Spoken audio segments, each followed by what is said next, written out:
Admiral stood on the bridge of the flagship Dominion's Wrath, her four eyes scanning the tactical displays with predatory satisfaction. The massive dreadnought cut through space like a blade, leading an armada that had never known defeat. Behind her stretched the most fearsome fleet the Empire had ever assembled, 3,000 warships, each one a monument to their technological supremacy and military might. "Target system confirmed, Admiral," reported her tactical officer, his scales shimmering with nervous energy. "Third planet from the star shows signs of industrial civilization. Preliminary scans indicate a single-species world with no evidence of faster-than-light capability." His mandibles clicked in amusement. Another primitive world to add to the Empire's ever-expanding domain. They had been conquering star systems for over two, building their galactic empire one subjugated world at a time. This latest target, designated as System 7742 in their star charts, appeared to be particularly unremarkable. The locals called it the Sol system, and there was named Earth. "Any defensive installations?" asked, though she already knew the answer. Planets without FTL technology were invariably helpless against Imperial might. "Negative, Admiral. Some primitive chemical rockets and a few small orbital platforms, nothing that registers as a threat. The most advanced weapons appear to be nuclear fission devices, quite crude." The Admiral's secondary eyes focused on the planet growing larger in the main. Earth hung in the void like a blue-green jewel, seemingly peaceful and defenseless. Its single moon orbited lazily nearby, unmarked by the massive mining operations that characterized more advanced civilizations. "Standard conquest protocol," she ordered. "Begin with long-range bombardment of military installations. Leave the population centers mostly intact. We'll need workers for the mining operations." The bridge crew moved with practiced efficiency, preparing for what they all assumed would be another routine conquest. The Empire had perfected this process over centuries of expansion. Superior technology would crush any resistance within hours, and the surviving population would be integrated into the Empire as a labor class. As the fleet began to assume attack formation, sensor alarms suddenly shrieked across the bridge. The tactical officer's scales went from nervous shimmer to stark white. "Admiral, multiple contacts emerging from the asteroid belt. They're moving impossibly fast." His confidence wavered slightly as she studied the new readings. The contacts were indeed moving at velocities that shouldn't have been possible for any civilization still bound to their home system.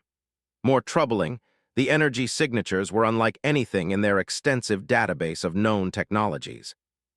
"Number of contacts?" she demanded. "Still counting, Admiral. Over 400 and climbing. They appear to be waiting." The human ships hung in space between Mars and Earth like a metal constellation. They looked deceptively small, sleek, angular vessels that seemed to absorb light rather than reflect it. What the aliens couldn't detect from their position was the revolutionary technology humming within those hulls. Admiral Sarah stood in the command center of the UES Defiance, humanity's first true warship designed specifically for interstellar combat. Around her, the most advanced AI systems ever created by human minds processed millions of calculations per second, coordinating with sister ships across the defense fleet. "Ma'am, alien fleet is assuming attack formation. Count is holding steady at 3,000 vessels. Size classification suggests dreadnought-class ships with significant firepower." Nodded grimly. Earth's deep space monitoring stations had detected the approaching fleet 3 days ago, giving humanity just enough time to implement Protocol Omega, the defense plan that military strategists had hoped they would never need. "All ships, this is Admiral. Today we face our first test against an alien empire that has conquered countless worlds. They come here expecting easy prey.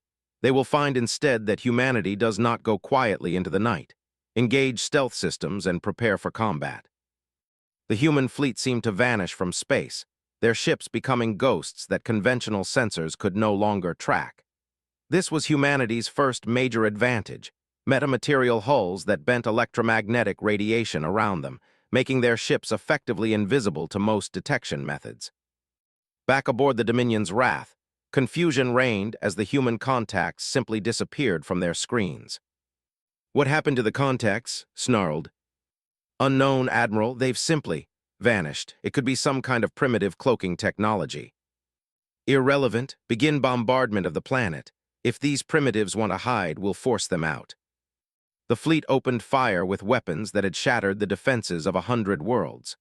Massive plasma cannons sent bolts of superheated energy racing toward Earth, each shot carrying enough power to level a city. The aliens expected to see continents burning and civilization crumbling. Instead, their weapons simply vanished. "Impossible," the tactical officer gasped. "Our plasma bolts are being absorbed, redirected. The energy signatures are completely disappearing." Admiral smiled coldly as she watched the alien attack dissipate harmlessly against Earth's new orbital defense grid. Humanity had learned much from studying captured alien technology over the past 50 years, ever since the first crashed scout ship had been recovered in the Nevada desert. The defensive satellites surrounding Earth were equipped with singularity cores, creating miniature black holes that consumed incoming energy weapons like cosmic vacuum cleaners. "First lesson in human warfare," murmured to herself. "We turn your own weapons against you." The alien bombardment continued for several minutes, each shot accomplishing nothing more than feeding more energy to Earth's defensive systems. Finally, as confusion turned to alarm aboard the ships, Admiral decided it was time for humanity's first counterstrike. "All ships prepare quantum torpedoes. Target their command vessels first. Let's introduce them to human innovation." The invisible human fleet unleashed hell. Quantum torpedoes materialized directly inside ships, bypassing shields and armor entirely. The weapons used controlled quantum tunneling to phase through solid matter before detonating with the power of contained antimatter. Ship after ship in the alien formation simply exploded from within, torn apart by forces they couldn't even detect until it was too late. "Shield status," roared as her own ship shuddered under the impact of multiple internal explosions. "Shields are useless, Admiral. The weapons are materializing inside our hulls. We've lost 47 ships in the first salvo." The Admiral's four eyes widened in disbelief. 47 ships destroyed in seconds by an enemy they couldn't even see? This was beyond her comprehension. In 2,000 years of conquest, the Empire had never encountered anything like this. "All ships, evasive maneuvers. Attempt to withdraw to safe distance for regrouping." But humanity wasn't finished with its opening statement. The second wave of human attacks came in the form of gravity bombs, weapons that created localized distortions in space-time itself. Ships found themselves stretched and compressed by forces that no amount of armor could resist. The elegant geometry of their formations collapsed into chaos as vessels were either crushed into dense balls of metal or stretched into impossibly thin ribbons of debris. Admiral watched in horror as her mighty fleet, the pride of the Empire, was systematically dismantled by an enemy that remained completely invisible. The technological gap was so vast that it felt like trying to fight the gods themselves. "Admiral," her communications officer called out in panic. "We're receiving a transmission from the planet. It's coming through on multiple frequencies simultaneously." "Put it through," ordered, desperate for any information that might help her understand what was happening. Admiral's image appeared on the main screen of the Dominion's Wrath. She looked remarkably human, which somehow made her words all the more unsettling to the aliens watching. "I am Admiral Sarah of the United Earth Defense Force. Your fleet has entered sovereign human space and attempted to attack our. This constitutes an act of war under the Terran Defense Code. You have one opportunity to withdraw your remaining vessels immediately, or we will demonstrate why humanity has never been successfully conquered." Forced herself to respond, though her voice cracked with disbelief. "Impossible. Our intelligence indicated this was a pre-FTL civilization. You shouldn't possess weapons capable of." "Your intelligence was 50 years out of date," interrupted coldly. "We recovered one of your scout ships decades ago and have been preparing for this day ever since. Your technology became the foundation for our own developments, but we didn't stop there. We improved on it. We revolutionized it. We made it better." The alien admiral felt her world crumbling around her. A scout ship, lost decades ago? She remembered reports of a missing probe in this sector, but it had been dismissed as a minor equipment failure. The idea that these primitives could reverse engineer technology and then surpass it was beyond belief. "You have 30 seconds to begin your withdrawal," continued. "Failure to comply will result in the complete destruction of your fleet." Pride warred with her survival instincts. The Empire did not retreat. It did not surrender. It conquered or it died trying. But as she watched another dozen ships disintegrate under weapons she couldn't even detect, she realized that pride might be a luxury she could no longer afford. "All ships," she said quietly, her voice barely above a whisper, "begin withdrawal to the edge of the system." But Admiral had one final demonstration in mind. "I'm afraid withdrawal is no longer an option," she announced. "You came here to conquer our world and enslave our people. You need to understand the consequences of that decision." The human fleet all at once, revealing themselves in their full glory. The crews gasped at the sight, sleek, predatory vessels that seemed to have been forged from liquid shadow and starlight. More importantly, there weren't just 400 of them. As more ships emerged from concealment, the count climbed past 1,000, then 2,000, then 3,000.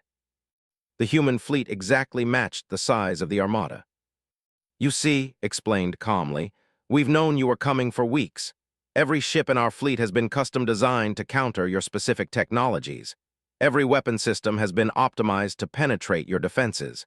Every tactic has been developed to exploit your strategic weaknesses." Admiral realized with dawning horror that this had never been a battle. It had been an execution, carefully planned and methodically carried out. Humanity hadn't just defended itself, it had been hunting them from the moment they entered the system. "This is your lesson," continued. "Humanity doesn't just defend, we don't just survive. We adapt, we overcome, and we make sure that threats to our species are permanently eliminated." The final assault began without warning. The human fleet moved like a school of metallic fish, each ship perfectly coordinated with every other. They struck from all directions simultaneously, using weapons that they couldn't defend against and tactics they couldn't predict. Molecular disassemblers ate through alien hulls like acid through paper. Temporal displacement bombs sent entire ships backward in time by microseconds, causing them to collide with their own past positions. Neural disruptor fields shut down nervous systems, leaving crews helpless as their ships drifted dead in space. In less than an hour, the mighty fleet had been reduced to scattered debris and a handful of disabled vessels. The Empire's most powerful armada, a force that had conquered hundreds of worlds, had been utterly annihilated by a species they had dismissed as primitive. Admiral found herself aboard one of the few ships left intact, and only because the humans had deliberately spared them. Her bridge was filled with the soft blue glow of human containment fields, and her crew sat in stunned silence. "Admiral," came Admiral's voice over the communication system, "your ship and the 7 others we've left functional will carry a message back to your Empire. Tell them what happened here. Tell them that Earth is under human protection, and that any future attempts at invasion will be met with even more devastating consequences." Could barely find her voice. What are you?" His image appeared on the screen one final time. "We are humanity. We are the species that learned from your technology, improved upon it, and turned it into our salvation. We are the children of Earth, and we do not forgive threats to our home." The surviving ships were released from the human containment fields and allowed to limp away from the system. As they departed, their crews looked back at Earth with a mixture of terror and awe. They had come as conquerors and were leaving as refugees, forever changed by their encounter with humanity. Behind them, the human fleet maintained its vigil around Earth, ready to face whatever challenges might come next. They had proven that humanity could defend itself against alien conquest, but more importantly, they had announced their presence to the galaxy in terms that no one could ignore. The age of human isolation was over. The age of human expansion was about to begin. The news of the Earth disaster spread through the Empire like wildfire through dry grass. Admiral's report was initially dismissed as impossible, the ravings of a commander who had suffered a mental breakdown under the stress of combat. But as the surviving ships limped back to Imperial space and their sensor logs were analyzed, the truth became undeniable. A primitive, pre-FTL civilization had not only defeated the Empire's most powerful fleet, they had annihilated it with weapons and tactics that everything the thought they knew about warfare. High Imperator Al paced the length of his throne room on the capital world of Prime, his massive form casting shifting shadows across walls decorated with the banners of 1,000 conquered worlds. Each flag represented a victory, a species brought under Imperial control, a planet stripped of its resources to feed the Empire's insatiable hunger for expansion. Now, for the first time in one of those banners might need to be taken down in defeat. Explain to me, Al rumbled, his voice like distant thunder, how a species that hasn't even colonized their own moon managed to destroy 3,000 of our finest warships. The assembled military council shifted nervously. These were the Empire's greatest minds, veterans of countless campaigns, strategists who had planned the conquest of entire star systems. None of them had an adequate answer. Fleet Admiral Eth stepped forward, his cybernetic implants gleaming under the chamber's harsh lighting. High Imperator, we believe the humans somehow acquired advanced technology far beyond their apparent development level. The weapons they used, quantum torpedoes, gravity bombs, molecular disassemblers, these represent technologies we ourselves have only theoretical knowledge of. Are you suggesting they developed these weapons independently? Al's four eyes focused on the Admiral with predatory intensity.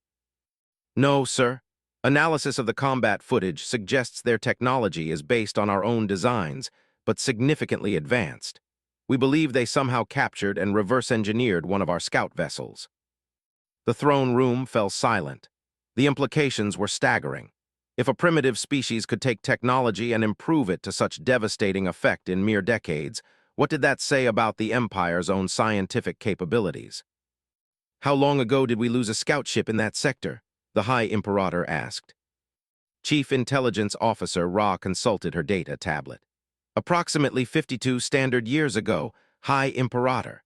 Scout vessel Silent Watch failed to report after investigating unusual energy signatures in the outer rim. The loss was attributed to equipment failure or natural phenomena. Al's claws scraped against the metal of his throne. 52 years. For a species with an average of 300 years, that was barely a moment.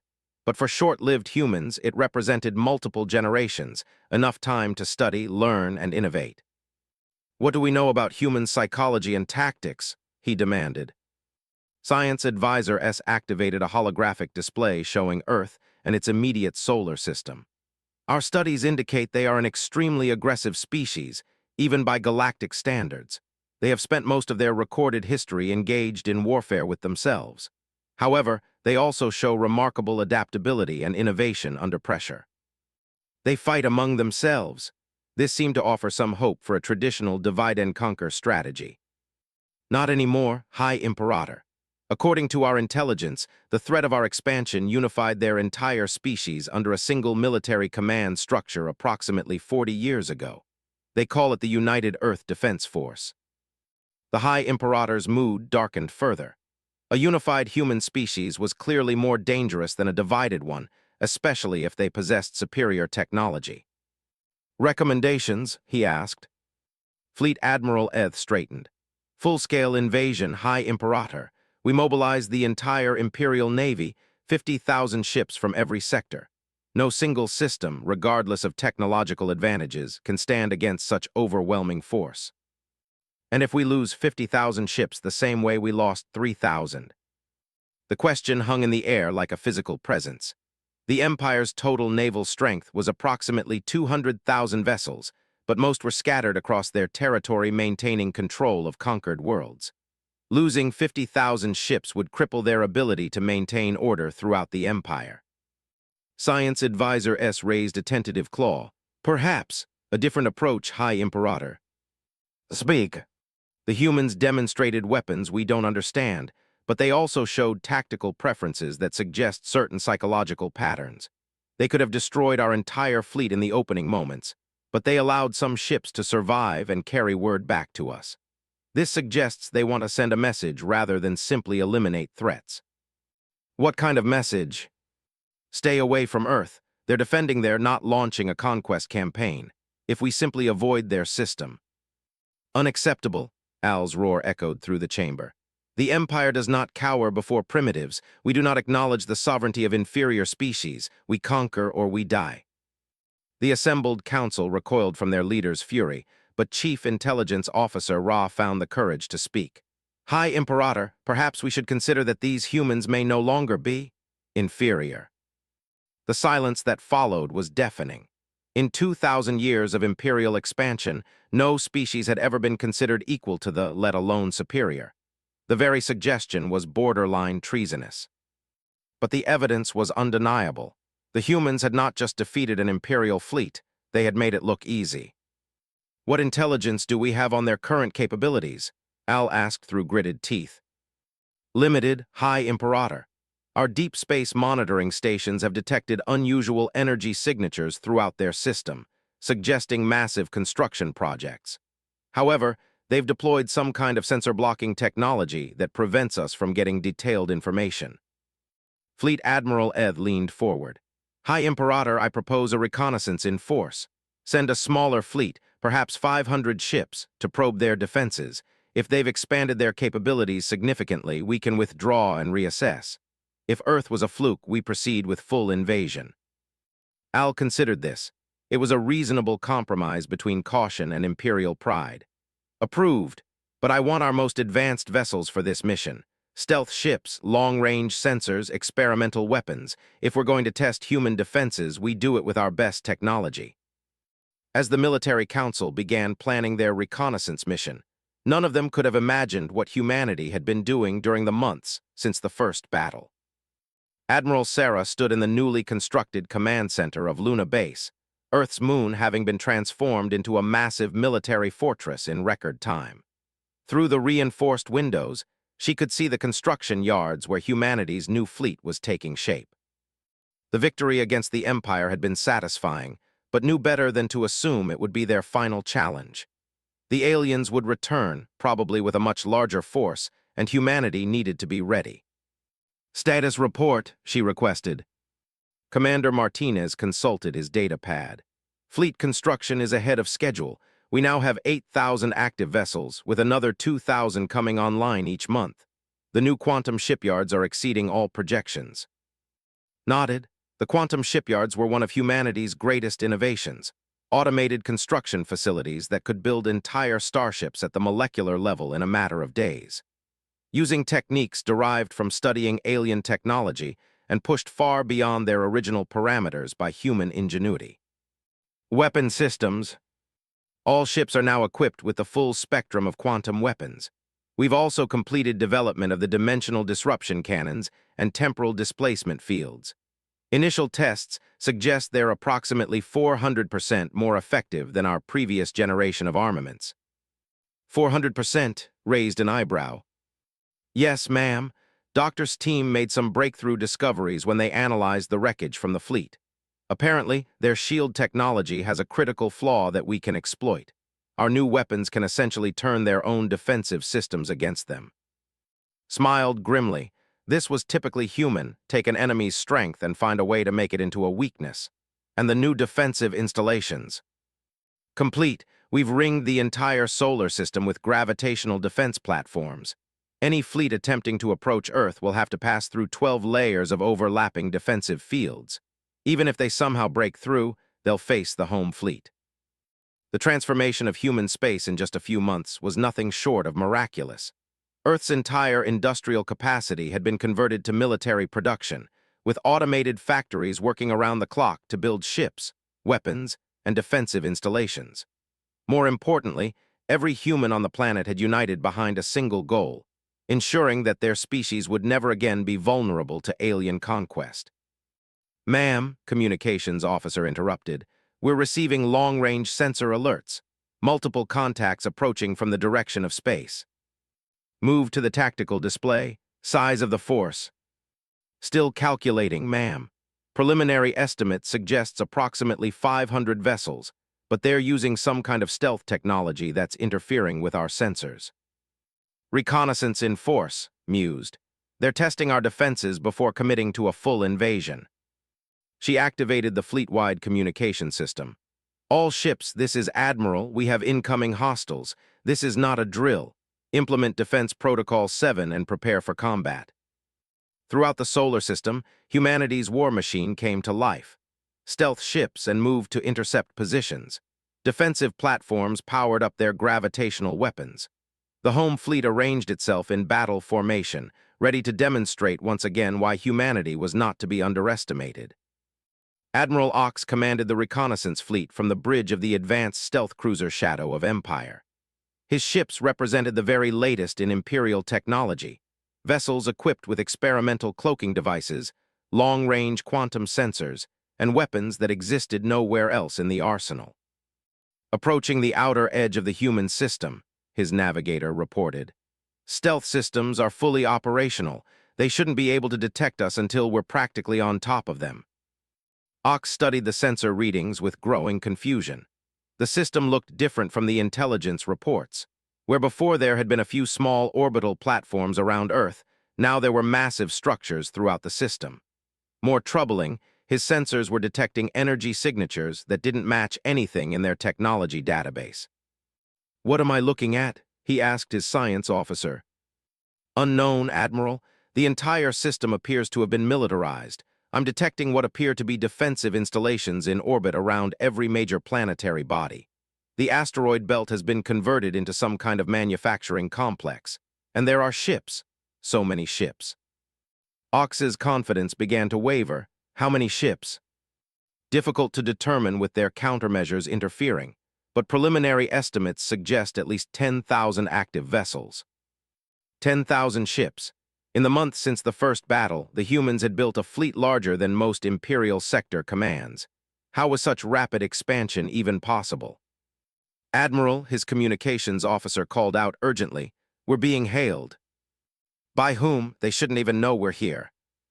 "Unknown source, sir. The transmission is coming from everywhere at once.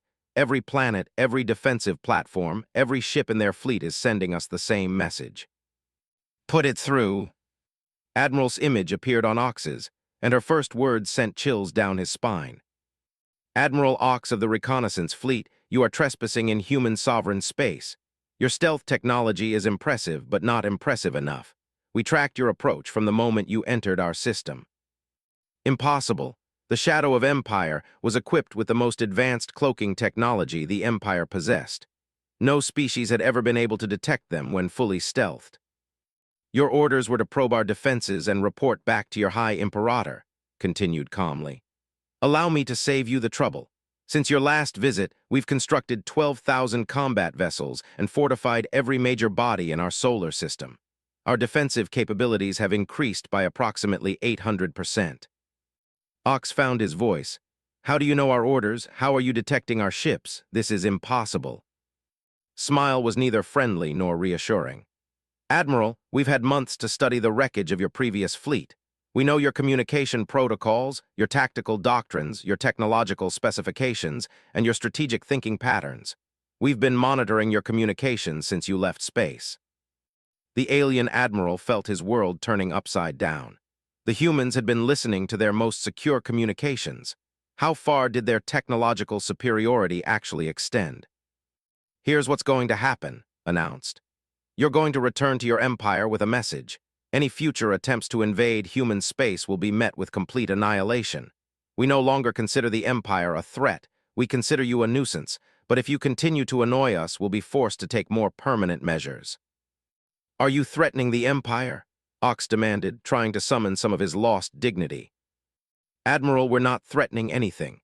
We're simply informing you of the consequences of your actions. Your empire has a choice. Leave humanity alone, or discover exactly how far our technological advantages extend." Before Ox could respond, his tactical officer gasped in alarm. "Admiral, multiple weapons locks. They're targeting every ship in our fleet simultaneously." His voice continued calmly. "Your ships are currently being held in targeting solutions by our defensive grid. If you attempt to scan our installations, if you try to gather intelligence, if you do anything other than immediately withdraw from our system, we'll demonstrate some of our new weapon technologies." The alien admiral looked at his tactical displays in growing horror. His entire fleet, 500 of the Empire's most advanced stealth ships, had been detected, tracked, and targeted by weapons he couldn't even see. Once again, the humans had made Imperial technology look primitive by comparison. "Withdrawal vector is being transmitted to your navigation systems," announced. "You have 10 minutes to clear our outer defensive perimeter.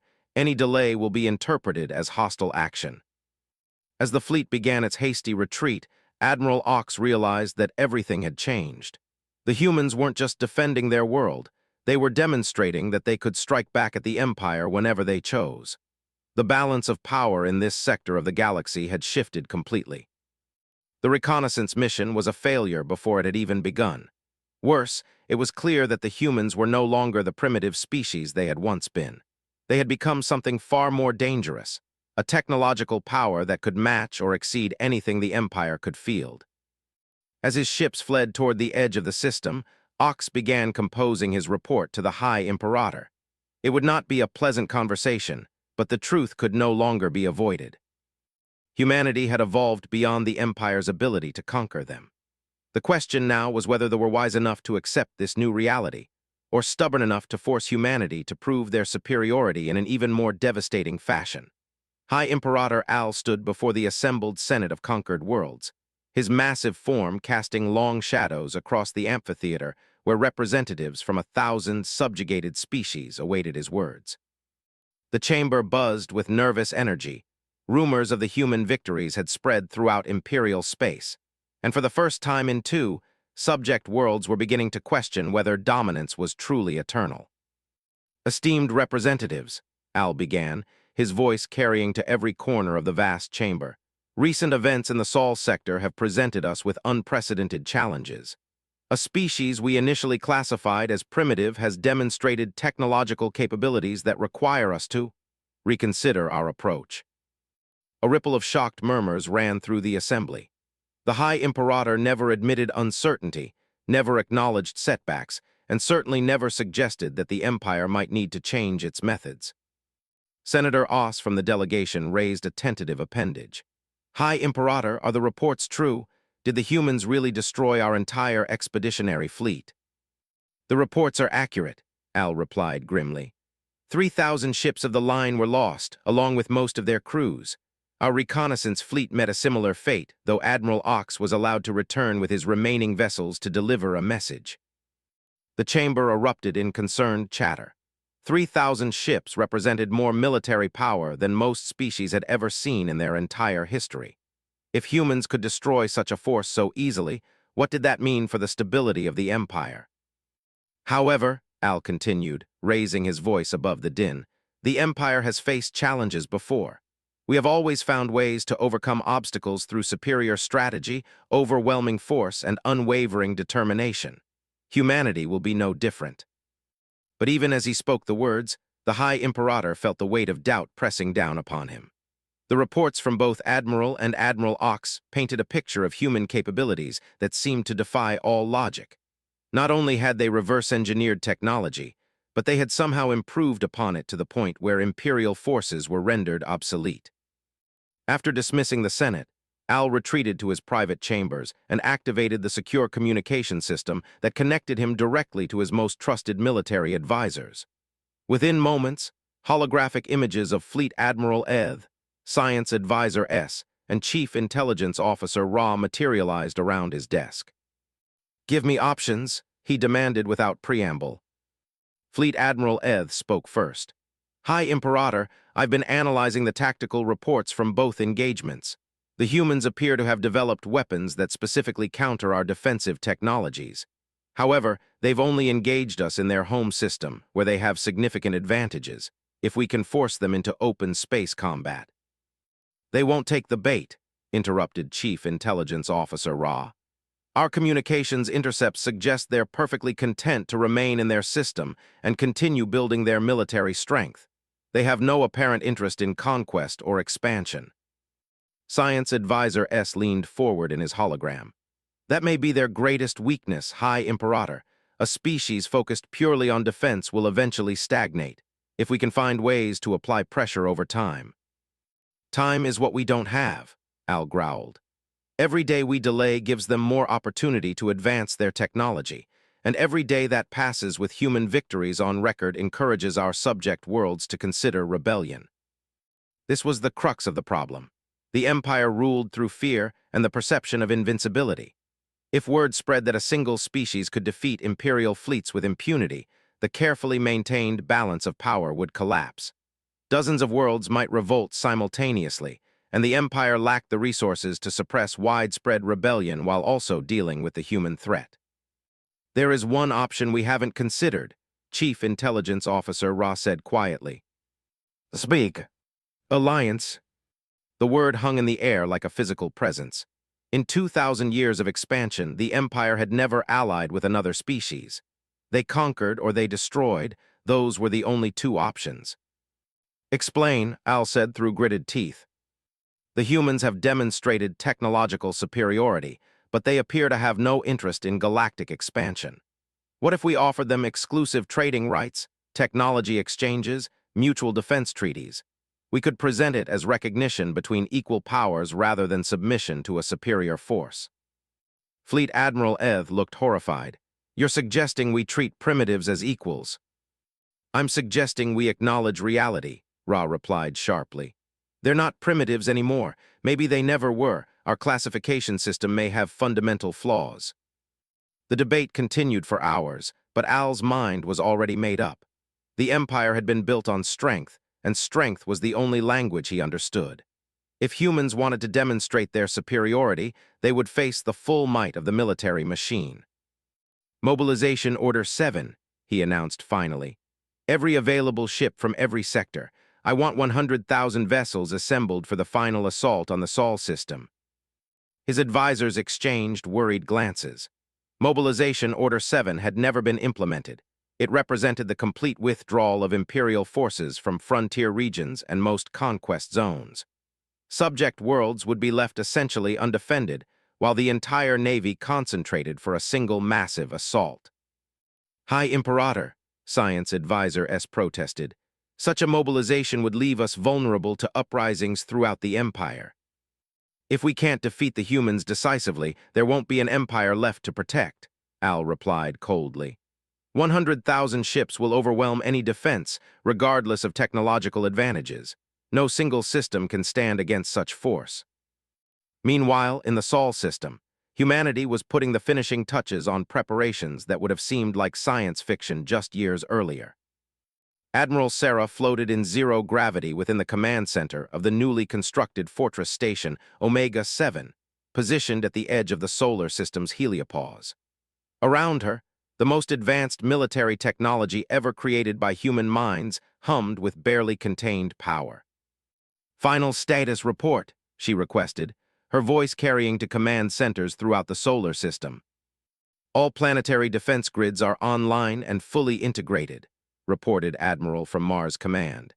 We can create overlapping fields of gravitational distortion across the entire inner system. Asteroid belt defense clusters are ready for activation, confirmed Admiral Singh from Ceres Station. 12,000 automated defense platforms, each one equipped with quantum weapon systems. Luna Base reports full readiness, added Admiral. Earth orbital defenses are operating at maximum efficiency. Nodded as the reports continued to flow in. In the months since the last probe, humanity had transformed their solar system into the most heavily fortified space in known history. But more importantly, they had continued to advance their technology at an exponential rate. Doctor addressed the Chief Science Officer. Status of the new weapon systems. Doctor's image appeared on the main screen, broadcasting from the hidden research facility in the belt. All primary systems are operational, Admiral. The dimensional cascade generators are ready for deployment, and we've successfully tested the quantum entanglement disruptors on captured technology. The results exceeded all projections. Allowed herself a small smile. The dimensional cascade generators were humanity's ultimate weapon, devices that could create chain reactions in the fabric of space-time itself. If they wanted to see what happened when an entire star system was turned into a weapon, they would get their wish. Long-range sensors, she called to the monitoring station. Ma'am, Lieutenant Commander Park responded, we're detecting massive fleet movements throughout space. It appears they're mobilizing everything, and I mean everything. Current projections suggest they're assembling the largest military force in galactic history. Numbers. Still climbing, but we're estimating somewhere between 80,000 and 100,000 vessels. Admiral, this isn't just an invasion fleet. This is their entire navy. Nodded grimly. The had finally decided to commit everything to crushing humanity once and for all. It was exactly what she had been hoping for. All commanders, this is Admiral, she announced on the fleet-wide channel. The Empire is mobilizing their complete military force for a final assault on our system. This is what we've been preparing for. This is why we've spent every waking moment for the past year developing new weapons, new defenses, and new strategies. She paused, looking out at the stars where she knew the enemy fleet was massing. They think they can overwhelm us with numbers. They believe that raw force can compensate for technological inferiority. They're about to learn why that's been the downfall of every force that has ever threatened humanity. We don't just fight to win, we fight to make sure our enemies can never threaten us again. Across the solar system, 30,000 human vessels powered up their weapon systems and began moving into final defensive positions. But this time, humanity wasn't planning to simply defend their world. They were planning to end the threat of the Empire permanently. The massive fleet assembled at the edge of their territory was indeed a sight to behold. 100,000 warships representing every class of vessel in the Imperial arsenal, from massive dreadnoughts that could crack planets to swarms of fighters designed to overwhelm point defenses through sheer numbers. High Imperator Al stood on the bridge of his personal command ship, the Eternal Dominion, surveying the greatest military force ever assembled by any species in galactic history. This was Imperial might at its absolute peak, a concentration of power that could conquer entire star clusters. "Fleet status report," he demanded. "All vessels operational and ready for jump to hyperspace, High Imperator," reported his fleet coordinator. "Estimated arrival time in the Sol system is 6 standard hours. And our battle plan." Fleet Admiral Eth activated the tactical display showing their assault strategy. Simultaneous assault from all vectors. The humans can't possibly defend against attacks coming from every direction at once. We overwhelm their defenses with raw firepower, destroy their fleet, and reduce their planet to radioactive slag. It was a simple plan, but effective. No matter how advanced human technology might be, they couldn't fight an enemy that outnumbered them 3-1 and attacked from every possible angle simultaneously. "Begin the jump," Al ordered.